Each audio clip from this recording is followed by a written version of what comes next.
Olá, queridos, tudo bem? Hoje nós vamos conversar sobre algo que muito provavelmente você já ouviu falar: bruxismo.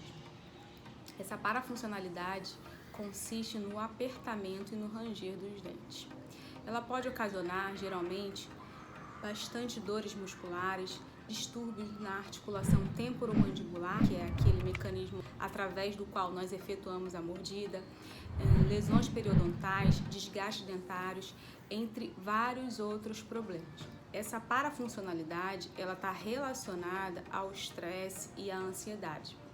Por isso, recomenda-se que a ação seja realizada no cerne do problema em questão, como alívio do estresse e da ansiedade. Para isso, recomenda-se terapia, yoga, meditação, são mecanismos que ajudam bastante no alívio desses sintomas. Bom, e aí já puxando para o meu lado, nós temos algumas estratégias para acabar com esse problema do bruxismo, né? Mecanicamente falando, nós temos a aplicação de toxina botulínica, nós temos aí as placas miorrelaxantes, né, conhecidas, amplamente conhecidas, porém, devido a alguns estudos, já é cientificamente comprovado que o bruxismo ele causa muito mais danos devido à sua frequência do que à sua intensidade. A intensidade ocorre geralmente durante a noite, que é muito menor do que a frequência, né? A frequência acontece durante o dia. Quando o indivíduo está focado em alguma situação e estressado, ocorre essa mordida inconscientemente. E para isso nós temos alguns aparelhos, né, uns tratamentos para bruxismo, chamados aparelhos que são de biofeedback.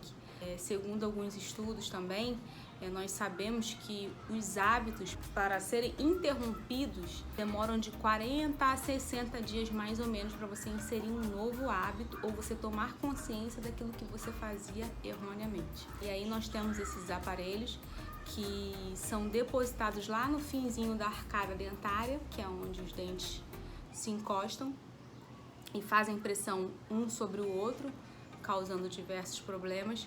E aí o cidadão é avisado através desses dispositivos que ele está praticando essa mordida forte, rangendo ou apertando um dente sobre o outro. E aí, a partir desse momento que ele sente mecanicamente que ele está fazendo isso, automaticamente ele já toma consciência e aí, opa, peraí, estou mordendo muito forte, estou rangendo os dentes, estou apertando os dentes, e aí ele já toma essa consciência e procura evitar ou parar com esse hábito. E isso precisa ser algo repetido para que se torne rotineiro. Então, é um tratamento efetivo também para que o bruxismo seja definitivamente erradicado da vida da pessoa, tá bom? Queridos, eu agradeço por ter assistido o meu vídeo, eu espero tê-los ajudado nisso, tá bom? Um grande beijo e até breve. Tchau, tchau!